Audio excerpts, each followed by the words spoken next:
What's up, Lathrop? How you guys doing tonight? All right. Hey, listen, I'm relatively new to comedy, so do me a favor and if you enjoy yourself tonight, I'm very approachable. Feel free to come up to me after the show and have sex with me. Because I don't care what you thought of comedy, I'm trying to get laid. Brian, you know what I'm talking about. So, like I said, I'm new to stand-up comedy, and the way I got in is I saw Joe's ad on Craigslist. It said, no experience necessary, come try it, stand-up comedy, and I was like, I'll give that a try. So I hit Joe up, and I was like, hey, my name's Nate Lewis, and I'd like to try this out. And he hits me back, and the subject line of his message is, the infamous Nate Lewis. And I laughed, I was like, he said, I was on the planning committee for Manteca, Iowa for the past 2 years, and they still talk about you. And I got kind of excited. I emailed them back. I was like, well, what did they say? Well, how am I still being talked about 3 years after I was in the thing? And he hits me back and he says, they said you were drunk at one of your performances. And I said, joke's on them, Joe. I was drunk at all of them. All right, you guys are a great crowd. So, I drink a lot. I do. Right now I'm drinking a Long Island. And the problem with a Long Island is it has a straw. And with a straw, you can be the toughest guy in the world. You can be like, what, dude, you got a fucking problem? You want to take this shit outside?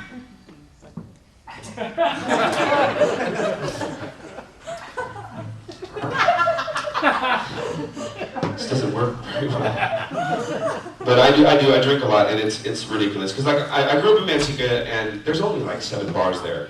And I go to all of them because a different night a week they have karaoke, and I love karaoke. So people know my face, and they'll see me in public elsewhere, and they'll come up to me, and they'll be like, hey Nate, what's going on? And I'm like, hey, you? It's good to see you. I've probably met these people 100 times in my life, but I drink my short-term memory because I thought it's crazy. It'll work the other way too, because I'll go to the bar, and I'll see a cute girl, and I'll go up to her and be like, what's up, girl? My name's Nate Lewis, how you doing? I think you're pretty good looking, what's going on? And she'll be like, Nate, we've met. And I have the same spiel every time. I'm like, you know what? You're right. I'm sorry. I've probably met you a bunch of times, but I'm drunk. It's good to see you again. And she'll say something like, Nate, we've been dating for 1.5 years. What?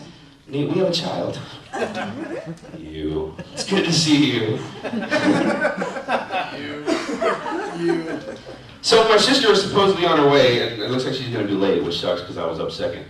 But as a matter of fact, do me a favor. If I do this at any time, if I go like this, I want you guys to do me a favor. Everybody in unison say, hi Dell, you fuck nut. Can you guys do that for me?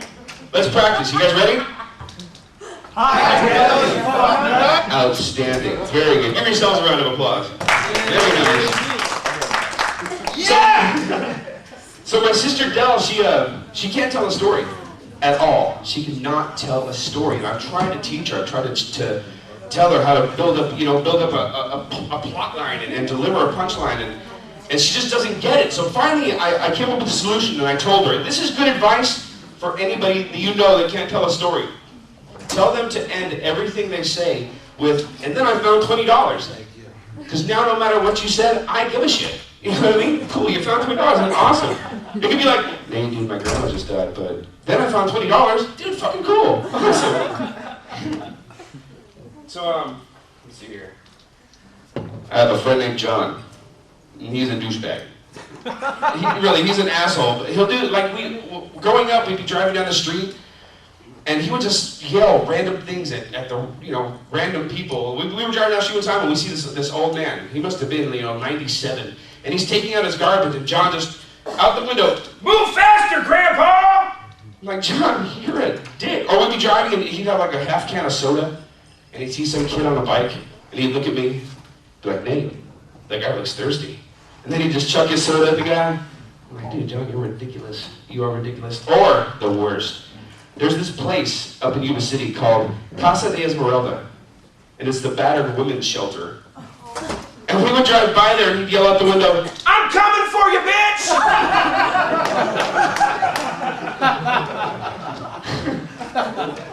He's my best friend, though. You gotta love him. Anybody in the house? Anybody like sex? Anyone? Woo! Yeah. 2 hands up. Yeah. 2 hands up. Like sex. That's gross. Come on, guys. I started thinking, like, you know, the other day I'm laying in bed, and I'm laying in bed with a girl, and she bats my penis because it's hard, because it's often hard. And she's like playing with it. She's like, man, penises are fun. If I had a penis, I'd play with it all the time. I'm like, you're right, because I have a penis and I play with it all the time. Not even the normal, you know what I'm talking about? I'm like, sometimes I just fucking go to Flight Simulator mode. And I started thinking, like, you know, cocks are fun, dude. Really, like you can take your pants off and go like this, and your cock goes, you know what I mean? Or you can do the helicopter, you know? And I started thinking, like, what can girls do with their vaginas? And I narrowed it down. There's like only one thing. Like fucking Brian. Ventriloquism. You know what I mean? Like, butter. That's it. That's what you guys can do.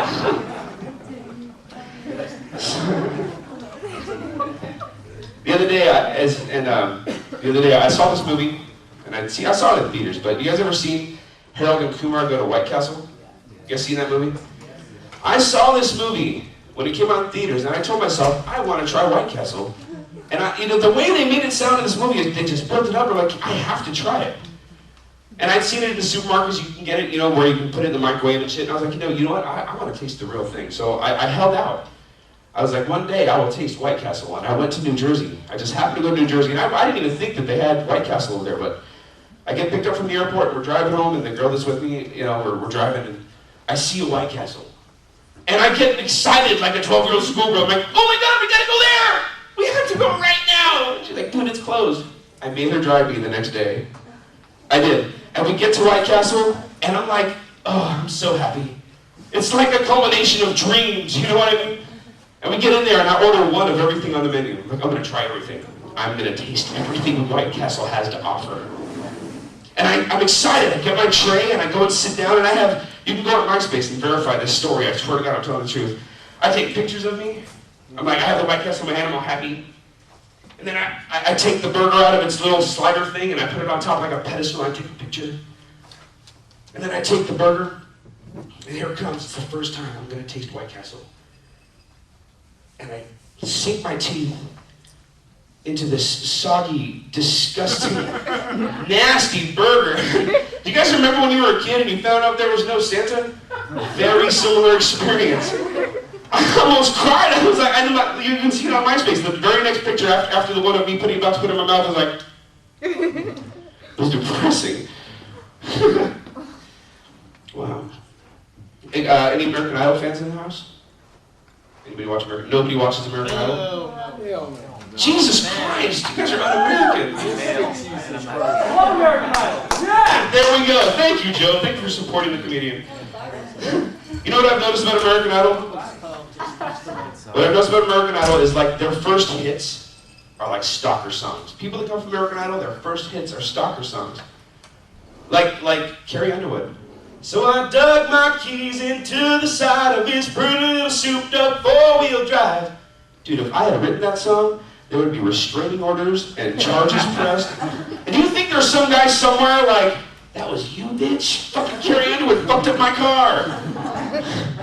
Or Ruben Studdard, remember Ruben Studdard? Yeah. The song, his first song was called Sorry. And the song wasn't that creepy, it's about how he's apologizing and shit. But in the video, like at one point in the video, he's standing on some girl's lawn singing to her window with her name spelled out in fire.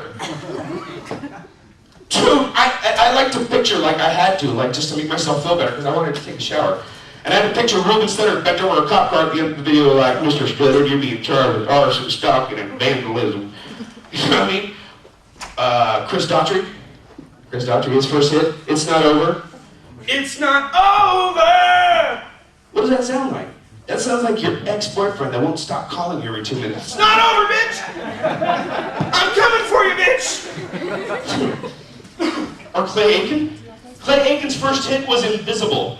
And some of the lyrics were, if I were invisible, I'd watch you in your room. Those are real lyrics. That song still fucks with my head to this day. I'll be in my room undressing and I'll hear it always, I'll turn around. Clay? Is that you sneaky bitch? You're not invisible, are you? And then I found $20. Thanks, ladies and gentlemen. That's my time.